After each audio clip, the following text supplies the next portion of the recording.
I remember it was a Tuesday night almost 10 years ago now, when my phone lit up with the text message that changed my life. It was just after 9 p.m. and I was lying on the couch watching a bit of television when I got a message notification from an unknown caller. Curious, I grabbed my phone, then felt this slight rush of adrenaline when I saw who the message was from. It simply said, "Hiya, Sean. Is this still your number? It's Laura from Leeds." A few years earlier, Laura and I had dated for around 6 months, and while at first it was a lot of fun, it didn't last. She was beautiful, intelligent, and successful, but she was also intense. Very intense. I always find passion to be very attractive. But Laura was unhealthily and rigidly fixated on self-improvement. It wasn't the healing your past traumas variety either. It was the maximizing your potential kind, and while I often agree with things she said about self-discipline and radical ownership, she sometimes took things way too far. I think the best example would be her reaction to me giving a homeless fella a few quid while we were out on a date. We both had a few drinks, and it was proper freezing outside, so I gave him a few coins to get himself a cup of tea or something. Laura didn't say anything at first, but when I asked why she was giving me the cold shoulder then, she launched into some speech about how pathetic homeless people were, how they should learn to help themselves, and how I was an idiot for giving him money because he was only going to spend it on drink or drugs. I only gave him a few quid to get coffee on a cold night, and I know she was a bit drunk, but I thought Laura exhibited a serious overreaction to what amounted to an innocent gesture of kindness. And I suppose that was the beginning of the end, and as her work schedule got busier and busier over the weeks that followed, we started to drift apart. It was her that ended things, and while I'll confess to being upset for a few days, I quickly realized that I was better off without her. I deleted her number, got on with my life, and then jumped back into the dating pool when I felt like I was ready. But lack of success turned into a major drought, and by the time Laura texted me, I hadn't been on a date in almost 8 months. I remember staring at my phone screen, reading Laura's text over and over with my thumb frozen over the keys, when suddenly, I heard a voice in my head. I mean, not literally, of course, I'm not mental. I just told myself, "Don't do it. I know it's tempting, but don't do it, mate." Laura wasn't bad news exactly, but she'd always been a lot to handle, and I'd feel like a right wanker if I made the same bloody mistake all over again. But still, my love life was a complete non-event, and as curiosity tugged at me, I found myself drafting a reply. I typed something out and then rewrote it about 4 or 5 times until it read as neutral and nonchalant as possible. "Hey, good to hear from you, what's up?" it said. And her reply arrived in mere minutes. "I'll be honest," she wrote. "I didn't give us a real chance the first time around. I wasn't ready for a relationship, but I am now. I think about you a lot. Those months were some of the best I've had with anyone. If you're not up for it, I get it, but the offer is still on the table." I must have read it 3 or 4 times just to make sure that I wasn't making some kind of mistake. I even went back to check it actually said Laura in her original message because this didn't seem like her at all. The Laura that I knew was distant, preoccupied, her head at work and her foot halfway out the door. This was raw, honest, a little bit vulnerable too, and it knocked me over. And I mulled over it for a minute or two, and the longer I did, I felt the idea winning me over more and more. You see, she wasn't wrong.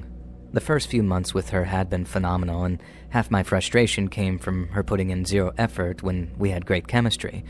But now, if she was ready to put the time in, then maybe, just maybe, I owed it to myself to find out if she was for real. We swapped a few more messages, talking the whole thing out a little more. Then, once I was satisfied that she seemed genuine, I asked her out for what I described as a second first date. We agreed to meet that Sunday at this new Middle Eastern place that I've been wanting to try, and since the following day was a bank holiday Monday, we could afford to stay up late on what would normally be a school night. That Sunday, I got to the restaurant a little bit early, so I stood outside, hands shoved in my pockets, just sort of watching the street. It was very early May, so I wasn't too chilly in just a shirt and jeans, and I was content to wait outside till Laura turned up.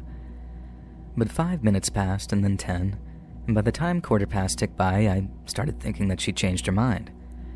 I checked my phone and saw that I didn't have any texts or missed calls from her, and then I felt this sort of mix of relief and annoyance wash over me as I thought, classic Laura, big promises, no delivery. But then, just as I was about to text her, she appeared, hurrying around the corner with her heels clicking against the pavement, and she looked stunning. a brunette when we dated, but her now sandy blonde hair was swept back, and she wore a black dress that clung to her like it was custom made. She'd always been slim. She went to the gym 3 times a week when we dated, but now she looked like she could have been a fitness instructor. She looked lean and strong, like she'd been sculpted. And as she got closer, she apologized for being late and mentioned how Pilates had run over, and then finished with, "You look good." And I must have blushed at that comment, probably at the way she looked too, but her compliment finished me off. I thanked her, and she gave me a little satisfied smile, and then we walked inside the restaurant, and I kind of felt like I'd won the lottery. Dinner was even better than I'd hoped. And their kitchen might have been halal, but their bar wasn't, and our Iranian waiter gave us such good service that we'd polished off 3 bottles of wine by the time the dessert menus came. Laura was different too. She laughed more, she listened when I talked, and then asked questions like she meant it. The old Laura would have been glued to her phone or trying to steer every conversation back towards work or maximizing potential. But that Sunday night, she brought up work just one time, and then immediately stopped herself when she did a sort of, "Nope, not doing that. No work talk, just us." And I liked that Laura. I liked her a lot, and if that was how she was approaching dating, then I was there for it. We worked our way through 6 small plates, shared 2 mains and a dessert, and then polished off a 3rd bottle of wine while the place cleared out. When the bill landed, it was a steep 190 quid, minus the tip, but considering what an amazing time we'd had, it seemed well worth the money. Laura reached for her bag and then paused. "I've got a confession," she said, and I smiled, saying, "Don't tell me. The old I've forgotten my purse gag, right?" And she didn't laugh and responded, "No, it's not that, it's something else." And the mood suddenly shifted. I leaned back in my chair and waited for her to speak, and she seemed to take a deep breath and then started back up. When Laura had decided that she was ready to start dating again, she tried the apps. She met a guy, he seemed great, but then after a few weeks he changed. He got jealous, controlling, and it wasn't long before she feared physical abuse. Laura explained that she ended things a few months back, but he wouldn't leave her alone, and over the previous few weeks, he'd been showing up outside her flat late at night. "Sometimes I see him across the street just standing there," she said, "and it's gotten worse lately. I'm scared." I told her how sorry I was and asked if she'd contacted the police. And she had, but since the guy hadn't broken any laws yet, there was really nothing they could do. Once she'd explained, Laura hesitated and then looked at me, saying, "Would you come back to my place? Just for a drink, just to make sure he's not waiting. I'd feel better with you there." And I should have said no. Even with all that wine having firmly gone to my head, the warning voice was back, louder this time, yelling at me to walk away. But Laura looked genuinely shaken, so I thought it would have been real bloody mingy of me to just ditch her and go home. Plus, I'll admit that I wasn't quite ready to end the night just yet, and a few more drinks at her place sounded perfect. After I agreed, Laura gave me a relieved smile, and then we called a taxi. We asked the waiter if we could wait inside for the cab, and since we'd spent nearly 200 quid, he gave us some leeway. About 10 minutes later, a black carrier pulled up, just a plain van with tinted passenger windows, and then as we walked outside, the driver slid the larger passenger door open with a smile. He told us the people carrier was the only free car that they had left, but promised no extra charge for the larger vehicle. I thanked him for the consideration and then followed Laura into the middle row of seating before he slid the door closed behind us. We carried on chatting as the driver got the people carrier moving, and I remember how Laura leaned into me as we made small talk. Her arm brushed against mine. I let it happen and felt the familiar rush of a date having gone well. I felt relaxed but excited at the same time, with the wine making everything soft around the edges. And then, I heard it. It was a sound coming from the seat behind me. A soft rustle like someone moving. And I turned my head, but before I could see it, something snapped around my neck and then pulled so tight it bit into my skin. I grabbed at it, my fingers scrabbling, my lungs seizing up, and my vision absolutely was swimming, and then blurred, and that's when everything went dark. I woke up coughing, my throat burning, and as I tried to speak, I realized my mouth was stuffed with a rag that tasted like oil and sweat. I tried to open my eyes, but I couldn't. A blindfold pressed against them, tied so tight that it dug into my temples. I then tried to move my arms and legs, but found my wrists and ankles had been bound with plastic zip ties that cut off the circulation. I felt the panic wash over me. I thrashed and kicked, trying to scream through that gag, but a voice, very low and gravelly from what I remember, suddenly growled from behind me. "Move again, and you're dead." I kept fighting, jerking my shoulders and twisting my wrists until the ties felt like they were slicing into my skin. And then suddenly, the pressure around my throat returned. I gasped for air, but nothing filled my lungs, and then I remember seeing those white sparks in the darkness behind my blindfold, as Laura's voice suddenly cut through the background noise. "Stop fighting it, Sean," she said, calm. "It'll hurt less if you just let it happen."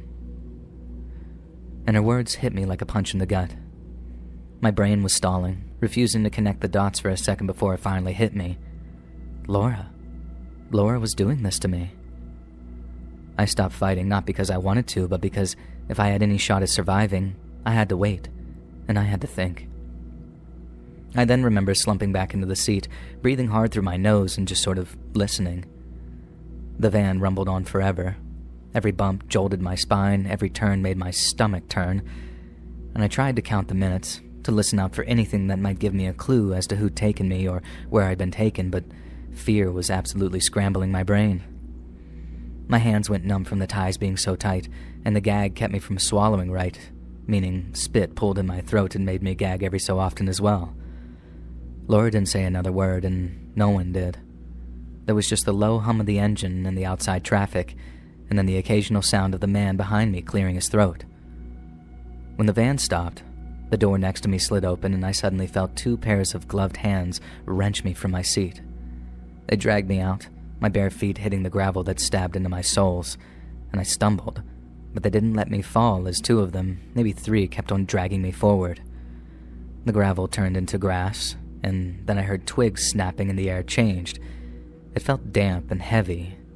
I could smell pine and dirt and a faint trace of smoke. My legs shook, but the men kept dragging me along. One of them had his thumb dug into the flesh just above my collarbone, and I think it was one of those pressure point holds I've heard about, but my God, I didn't know anything could hurt so much. I was dragged for 10, maybe 15 minutes, and then suddenly we stopped. Grass brushed my feet again, and dead silence filled the air. There was no breeze, no birds, just the sound of my own ragged breaths. And I stood still for a few moments, and then all of a sudden, they began lifting me into the air. My stomach dropped as I went airborne, and then I felt wood under my feet as they set me on some kind of platform. It creaked under my weight as they shoved me back against a pole, rough and splintered, and tied me to it with ropes that scraped against my skin. Then came the knives. I felt cold metal sliding against my chest, and I began to scream against the gag again. I thought they were going to cut my heart out or something, but then suddenly, I heard the sound of fabric tearing as they cut my shirt away. The jeans went next, and I felt a cold sting that made me flinch as a blade nicked my thigh. They didn't stop until I was completely naked, and I could feel the night air on almost every inch of my skin. Then I started to hear the sound of something clacking below me. It sounded like wood, shifting and stacking, heavy objects hitting the ground as men grunted and strained.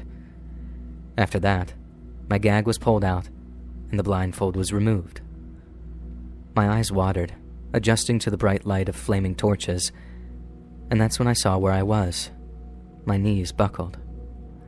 I was in some kind of clearing, one that looked as if it were deep in the forest, and to my absolute, horrified disbelief, I saw I was surrounded by a crowd of figures in hooded robes. Faces were hidden behind masks, smooth and featureless like these blank slates, and some held torches, the flames spitting and crackling as they cast jagged shadows across the trees. The men beneath me, the ones I'd been dragged by, appeared to be wearing tactical gear. They wore black uniforms, masks, and had guns holstered on their hips as they stacked wood under the platform. Suddenly, one of them appeared holding a hefty-looking jerry can. He walked up to the stack of wood beneath me, tipped it up, and then started pouring petrol all over it. It soaked the wood. As the sharp chemical stench hit my nose almost immediately, another can followed, and then a third. That disgusting-smelling liquid glugging out as it soaked the pile of logs and sticks. and it was like some waking nightmare that I was in. I tried to shout, but my voice cracked and was barely audible. I could hardly get any words out, but still I begged them to stop as the fumes started to irritate my nose and face and throat. The men in black uniforms didn't even look up. They just carried on with what they were doing. I pulled at the ropes, the pole digging into my back, but I couldn't move. The petrol kept flowing, the pile beneath me growing dark and slick, and the smell so thick in the air that I could actually taste it. A figure stepped forward from the crowd holding one of those flaming torches above their head. The others silently parted, watching reverently as the figure advanced. Their robes and the way they moved gave the impression that they were gliding towards me. They wore a hood like the rest, but their mask was different. It was dark, almost slate-colored, but unlike the others, it was decorated with strange, pale symbols I didn't recognize. And just after stepping away from the crowd, he stopped, turned, and then began to address them in a language I didn't understand. And I'm not daft either. I know the likes of French, Spanish, or German when I hear them, and I'm a big fan of Korean horror and old Hong Kong action movies. I'm no language expert, but I've got a good ear for them, and this sounded like nothing I've ever heard before. The words rolled out, sharp and rhythmic, and every so often the crowd responded in short, barking chants that echoed through the trees. And once they'd finished speaking, the masked figure turned to me, then raised the flaming torch high above their head. The flame was dancing, and then from about 10 feet away, they started walking towards me. At 8 feet, the crowd's chanting grew louder and louder as I thrashed harder. The ropes were tearing at my wrists, making them slick and sore with these bloody abrasions that were forming. And at 6 feet, I could feel the heat of the torch brushing on my skin. I screamed, a raw animal sound as I squirmed against the wooden pole. At 4 feet, the flames filled my vision as the crowd began howling. And I completely lost it. I screamed, I sobbed, and I begged, my words descending into just some frantic gibberish as snot and tears were streaming down my face. I did and said things that I didn't even know I was capable of, promised things I could never deliver, verbally debasing myself in ways I'll never forgive myself for. I prayed they'd listen to me. I begged them to see reason, but the crowd's chanting only got louder and louder until I could barely hear myself scream. I watched in horror as the masked figure closed the gap between us, gradually lowering the torch until it was just a meter or so from the petrol-soaked pyre. Another few seconds and I'd be engulfed in flames, choking on smoke, feeling my skin begin to blister and blacken. Yet just as it looked like the figure was going to drop the torch into that pyre, they raised it back up into the air again, and the crowd behind them went quiet. I froze, staring silently at the flaming torch as the figure took a few steps backwards. Then, after a few seconds of silence, they let it fall to the ground, pulled up their robes slightly, and then stamped out the flames with the sole of a long black boot. My head spun as the embers hissed into nothingness, and I couldn't breathe. I couldn't think properly. I wanted to be relieved, but I couldn't, because I might not have avoided a fiery fate, merely delayed it. But the next thing I know, one of the tactical guys climbed up onto the platform, his boots thumping on the wood behind me. He slipped the blindfold back over my eyes, stuffed the gag back into my mouth, and then cut the ropes which bound me to the pole. My arms dropped, useless and numb from the full-body terror I was experiencing, and then I was dragged from the platform. My legs wouldn't hold me as I touched the ground. I stumbled and fell, then the men hauled me up. It took ages before my legs could hold my weight again, but I think I only walked for about 4 or 5 minutes before I once again heard the sound of a van door sliding open. They bound my wrists and ankles, threw me in, and then after the door slammed behind me, the van got moving. I just remember being curled up and shivering, all the hope having drained out of me. I was convinced that I was going to die, that there was no chance of escape. So you can imagine the disbelief I felt when they suddenly stopped the van, cut the bindings on my ankles, and then pulled me onto the road. I hit the ground, dirt and rocks scraping my knees, and then heard the sound of the van peeling away. I was convinced someone else was about to grab me and haul me to my feet, but after a few moments of complete silence, I pulled up my blindfold, and I saw I was alone. I was on a dirt road in what looked like the middle of nowhere. No houses, no cars, just empty fields all around me.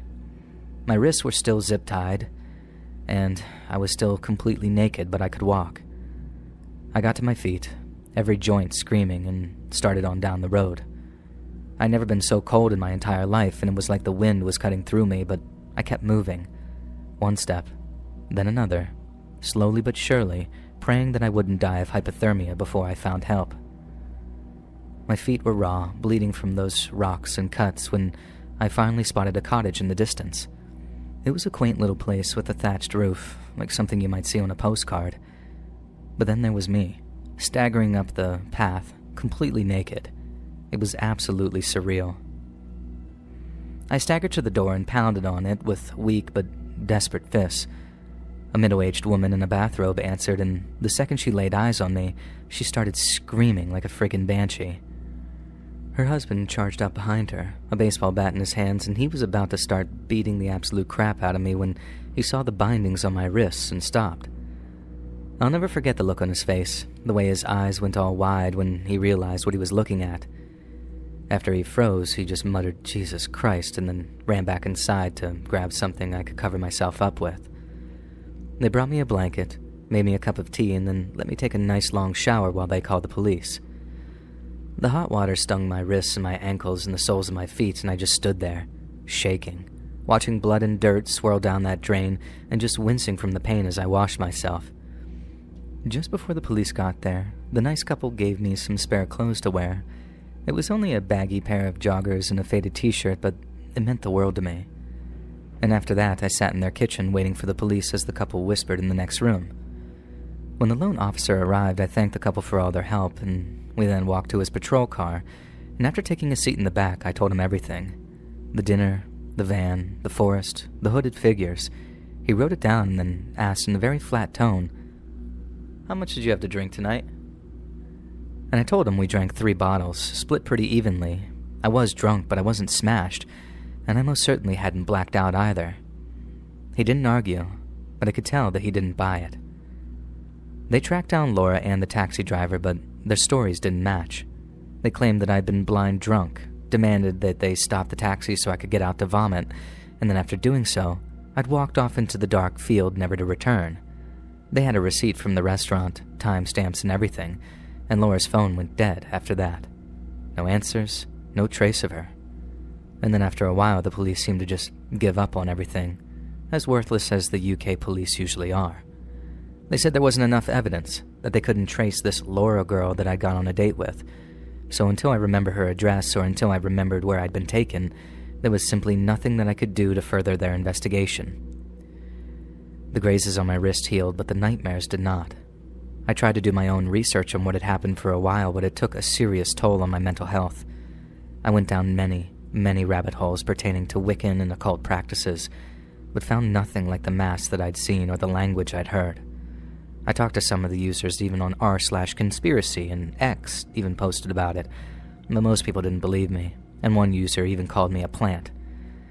In the end, I stopped trying to make sense of anything, and in a kind of great big circle found my way back to the heal your trauma self-help genre that Laura had so staunchly avoided. I tried reading all the books I could get my hands on, even did an online course about getting rid of the night terrors, but nothing really helped. I still see that torch every night, feel the heat, hear the chants, and I haven't dated since then, and my trust issues have extended into even the simplest of everyday interactions. Sometimes I'll be chatting with someone I don't know personally, and I'll stop and think, was it you? Were you there? Sometimes when things get really bad, I think about the person with that torch, the one who, for whatever reason, chose not to light the fire underneath me. And sometimes I feel like I owe them my life, then in the grand scheme of things, they're the best friend I'd ever had. I swing between intense gratitude and hating them with every fiber of my being. Not because I wish that they'd gone through with it, but because they left me stuck here, half alive, with a story that hardly anyone believes.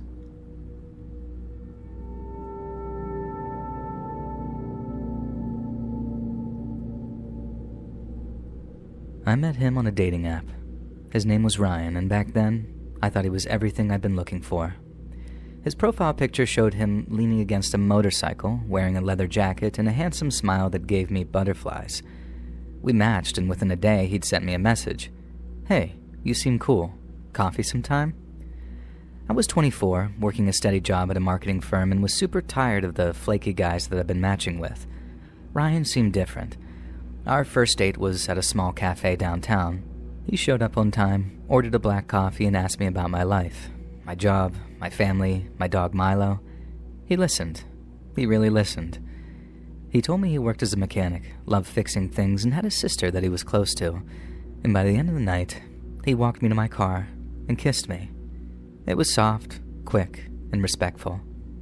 And I drove home grinning like an idiot. And for the first few months, he was perfect. He texted me good morning, bring me some takeout food when I was stuck late at work, and surprised me with little things. A keychain shaped of the same breed of dog Milo was, a playlist that he'd made of songs that I mentioned liking. And we'd spend weekends together, sprawled out on my couch watching movies or driving out to the coast just to walk along the beach. He'd hold my hand, his grip firm but warm, and I'd think to myself, this is it. This is what it's supposed to feel like. But then, around month 6, things started to shift. It was small at first. He'd ask where I was going if I was heading out with friends, and his tone was very casual, but his eyes said a different story. Just curious, he'd say, but it didn't feel curious. It felt like he was keeping tabs. And then he started showing up unannounced. I'd be at a bar with coworkers, laughing over some drinks, and I'd look up to see him standing by the door, watching me. Thought I'd surprise you, he said one time. And he'd have that same handsome smile, but that smile didn't reach his eyes anymore.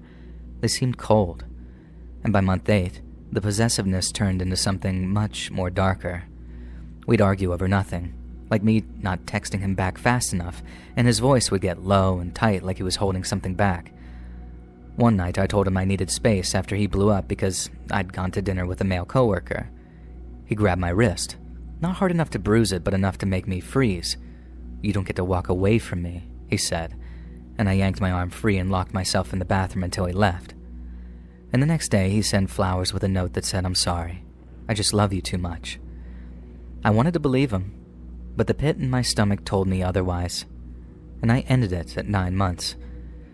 We were at my apartment and I'd rehearsed the words all day. "Brian, this isn't working. I'm done." And when I said it, his face went blank, like a switch flipped, and he stared at me, silent for a full minute, and then he laughed and said, "You don't mean that." And when I told him I did, he stood up, grabbed his jacket, and walked out without another word, and I locked the door behind him. My hands were shaking and hoped that that was just the end of things. It wasn't. And the text started the next day. "I miss you. You're making a mistake. We're not over." I ignored them, deleted them, blocked his number, but then he'd use a different one. I'd find notes on my car windshield saying things like "talk to me," written in his sort of jagged handwriting, and once I came home to a single rose on my doorstep and the petals were crushed like he'd been gripping it too hard, and I threw it in the trash and double-checked my locks. But then, he started showing up while I was at home or at work or buying groceries. I'd spot him across the street from my office, leaning against his motorcycle, staring up at my window, and I'd see him at the grocery store, at the gym, at the park where I walked Milo, always at a distance and always watching. I'd tell him to leave me alone, but he'd just sort of smile and shake his head, walking away. After a while, even my coworkers noticed. My boss pulled me aside one day and asked if I was okay, and I lied and said yes, but I wasn't. I stopped going out unless I had to. I started parking closer to my building, keeping my keys between my fingers when I walked to my car. And then the threats came next. He called from these blocked numbers, and his voice was very low and creepy. "You think you can just toss me aside," he'd say. "You're going to regret this." And I'd hang up, but the words would just stick with me, digging into my mind. And I went to the police and filed a report, but they said that there wasn't much they could do without proof of imminent danger. And they gave me a card for a restraining order, but I knew that Ryan wouldn't care about some piece of paper. I bought pepper spray, started sleeping with a baseball bat by my bed, and told my mom about everything. She lived about an hour away, a retired nurse with a no-nonsense streak, and she begged me to move in with her. I said no. I wasn't going to let him chase me out of my life. I tried to carry on as normal as best I could. I went to work, I walked my dog, kept my head down, and the threats kept coming. But I got good at tuning them out and pretending that I wasn't scared. At least until that phone call that I got. It was a Tuesday, late afternoon, and I was at my desk when my phone buzzed, a number that I didn't recognize, and I answered thinking it was a client. It was Ryan. His voice was different. It was colder, like he was planning every word. "Killing you wouldn't be a punishment enough," he said. "You need to hurt, like you made me hurt. So because you took something precious away from me, I'm going to take something away from you now." And after that, the line went dead. And I'd never known fear like that. I grabbed my bag, left my desk without a word, and ran to my car. My mom, she was the only person he knew how to reach, the only one I'd ever mentioned to him. I called her as I drove like an insane person out of that parking lot. "Lock the doors," I said when she picked up. "Don't let anyone in. I'm coming." She asked what was wrong, but I couldn't explain. I just told her to stay safe. And the drive was a blur. My hands were gripped to the wheel so tight my knuckles were turning white, and I kept checking my rearview mirror, half expecting to see his motorcycle tailing me. And then when I hit her street, I saw his truck. This black, dented, unmistakable thing parked just near her driveway. I slammed on the gas, pulled in behind him, then jumped out and ran up the path, hammered on the door. My fist was pounding hard enough to rattle the frame. And I yelled at her to open up. The door swung open, and there was my mom, calm as anything, just staring at me. "What's all this noise?" she asked. I just shoved my way past her, my shoulder knocking into her, and then as I rushed into the kitchen, I saw him, Ryan, sitting at the kitchen table, his jacket slung over the chair like he belonged there, and I felt sick. "He got here a minute ago," my mom said, kind of frowning at me.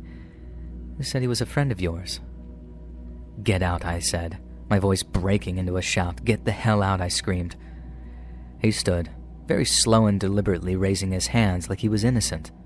"I don't know what's wrong with you," he said, all confused and charming. "I just needed to make a call." But as he grabbed his jacket and headed for the door, he turned back, looked me dead in the eye, and winked, basically saying I could've if I wanted to. I locked the door behind him. My hands were shaking and told Mom everything, every detail that I'd spared her before. She wanted me to stay the night, but I couldn't. I needed my own space, my own fight. I just drove home, checked every room, every window, and sat with the bat across my lap until the sun came up. And the harassment didn't stop after that. He'd call, leave voicemails, sometimes threats and sometimes apologies. I'd find his truck parked down the street from my apartment, empty there, but almost like a warning. I eventually got that restraining order, kept filing reports, but it was like yelling into a void. He was always one step ahead, it felt like, just out of reach, and the police were worthless. Then one day, it all just seemed to stop. There were no calls, no notes, no sightings, and I waited for the other shoe to drop, but weeks passed, and then a month, and there was nothing. And I finally felt like I could breathe again, to sleep without that stupid bat. I was at work one afternoon scrolling through my phone on break when I saw it. A mutual friend had posted a photo. Ryan, arm around a girl I didn't recognize, smiling at some bar. She looked happy, oblivious. She reminded me of me.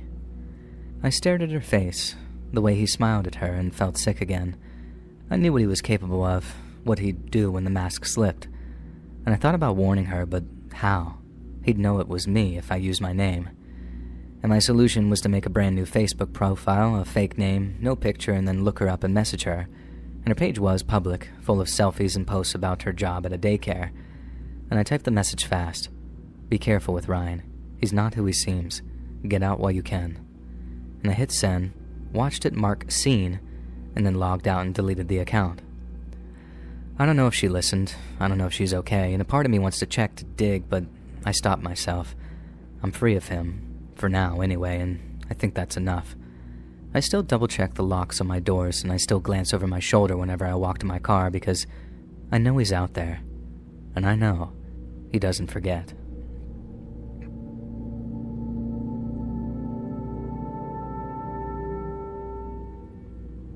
I grew up hearing the story of Elizabeth Talbot, or Lizzie as everyone called her, from my grandmother, who first heard the story from her father, who was Lizzie's only son.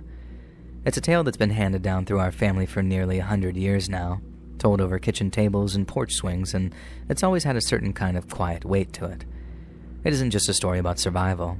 It's about how my great-grandmother came to be and how Lizzie, a woman I never met, carved out a life for herself against odds that would have broke most others. I've pieced it together over the years, filling in the gaps with details both learned and imagined. So as I remember it, this is the tale of poor Lizzie Talbot. Back in 1899, A 22-year-old Lizzie was living just outside Chattanooga, Tennessee, in a small clapboard house with a tin roof that rattled whenever the wind blew too hard. That spring, she'd married Henry Higgins, a man with broad shoulders and an infectious laugh who worked at the lumber mill down by the river. They weren't wealthy by any means, but they had enough. A little garden out back, a couple of chickens, and a bed that they shared under a quilt Lizzie's mother had sewn. I picture her standing by the stove, stirring a pot of beans as Henry arrives home from work, his boots heavy on the floorboards, his clothes smelling of sawdust and sweat. And they were happy, and had a bright future of family fondness to look forward to. Then one afternoon in the summer of 1900, everything changed. Henry was at the mill, hauling logs, when a chain suddenly snapped, and a load of timber came crashing down on him. One of the beams caught him across the head, cracking his head open. His co-workers carried him to a doctor on a stretcher, blood soaking through the bandage they'd wrapped around his skull, and the doctor said he'd do everything possible, but promised nothing. Lizzie sat by her husband's side for days, wiping Henry's forehead with a damp cloth while praying for him to wake up. He did eventually, but the man who opened his eyes wasn't the same one she'd married. The doctors said that he'd heal, that the swelling would go down, but they didn't warn her about the rest, how the injury had cracked something deeper than bone. At first, Lizzie noticed only the subtle changes in her husband, but after a while, they became very pronounced. He'd snap at her over little things, like burnt biscuits or a chair left out of place, and whenever Lizzie made him mad, Henry's hands would clench into fists and he'd pace the house like a caged dog, barking at her failures. He started drinking a lot more, and would head out to taverns or saloons until the wee small hours of the morning. Then there were the nights when he didn't come home at all. Lizzie would lie awake, listening to the crickets outside, wondering where Henry had gotten to. Then when he finally did stumble home, reeking of whiskey and cheap perfume, he'd shove her against the wall by her throat if she asked too many questions.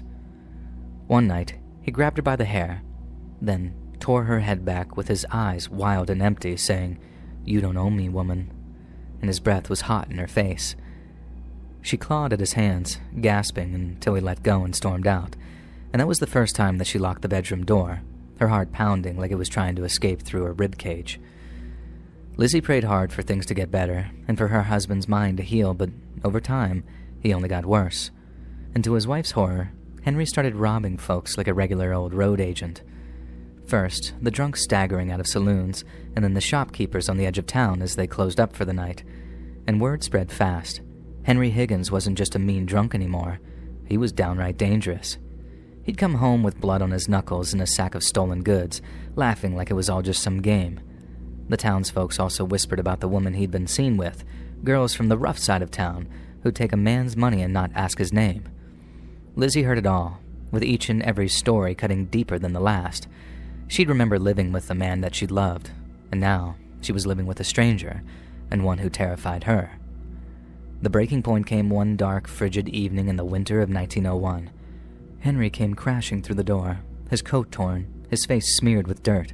He was drunk, he'd been in a fight, and he was foaming at the mouth with anger. "Where's the goddamn supper, woman?" he bellowed, kicking over a chair. Lizzie tried to calm him down, but at the mere inference that her husband might be the cause of his own troubles, he lunged at her. Henry grabbed Lizzie by the hair, then slammed her head against the wall. Pain exploded behind her eyes before she crumpled to the floor. She looked up to see that Henry was towering over her, his heavy boots just inches from her face, and for a moment, she thought that he was going to kill her. He didn't. Henry simply spat on the floor next to his bleeding wife, and then slammed the door shut on his way out of the room. Lizzie said that she'd lay there, tasting blood, and realized that she had to run. She didn't have much. Just a few dresses, a shawl, and a handful of coins that she'd hidden in a tin under the bed.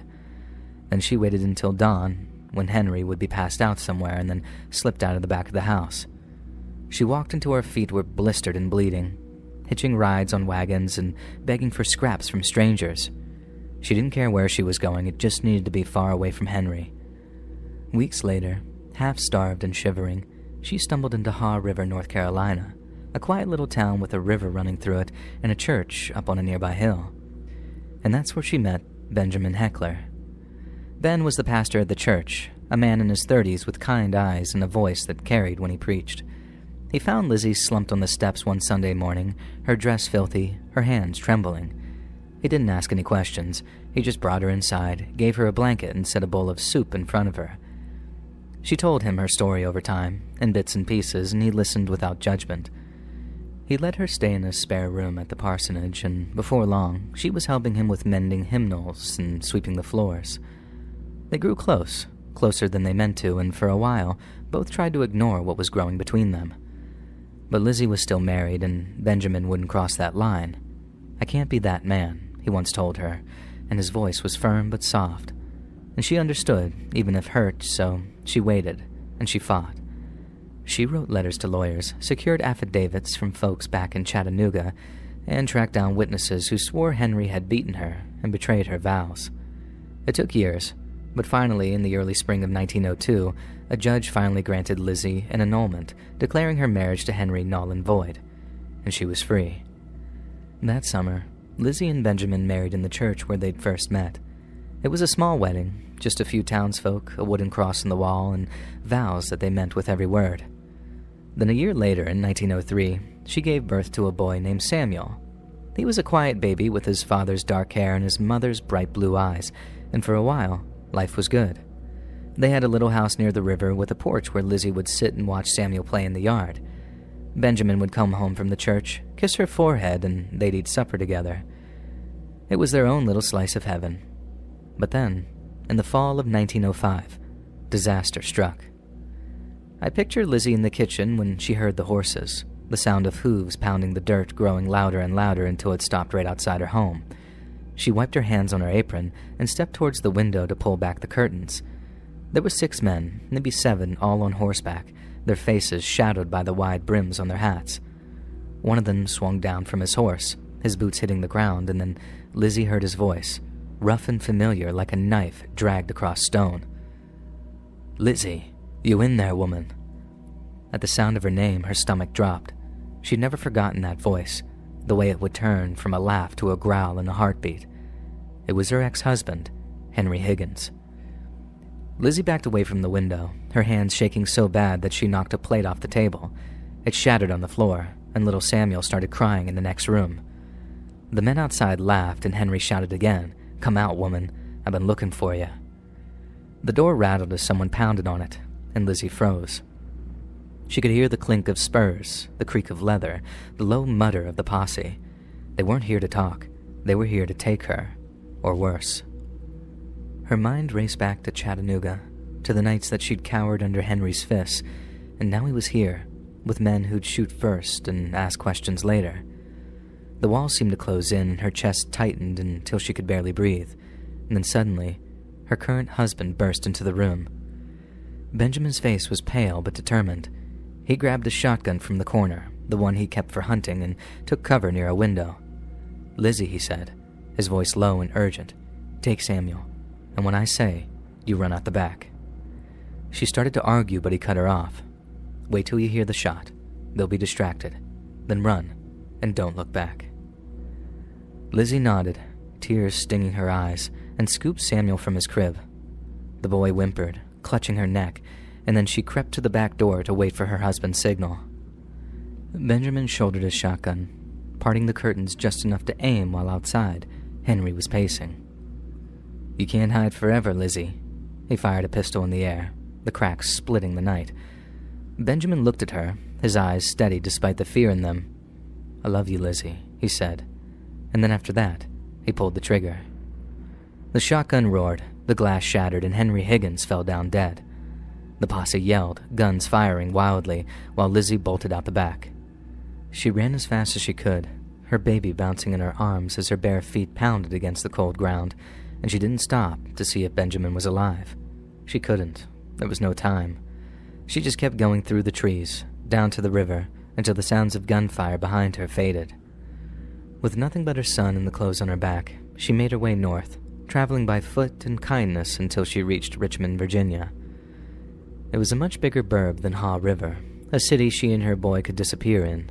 She found work sewing in a factory, rented a tiny room above a bakery, and made damn sure her young son got his education. Samuel grew up there, a boy who never knew his father but carried that same quiet strength. Lizzie raised him alone, telling him stories of Benjamin's courage and how he'd saved both of their lives. Elizabeth Talbot ended up passing away peacefully in her sleep during the year 1940. Samuel was a man by then, with a family of his own, and when she was ready, they passed the story down to my grandmother, who told it to me when I was a kid, sitting up on her lap. It's been almost 100 years since that night in Haw River, and all those involved have long since passed. But the story of Lizzie's fear, Benjamin's sacrifice, and the life they built before it all fell apart will live forever. I think about her sometimes, running through the dark with my great-grandfather in her arms, and I wonder where she found the will to keep going. Maybe it was a love, or maybe it was just stubbornness. Either way, that's why I'm sitting here now, typing this out, and keeping her story alive for another generation. Hey friends, thanks for listening.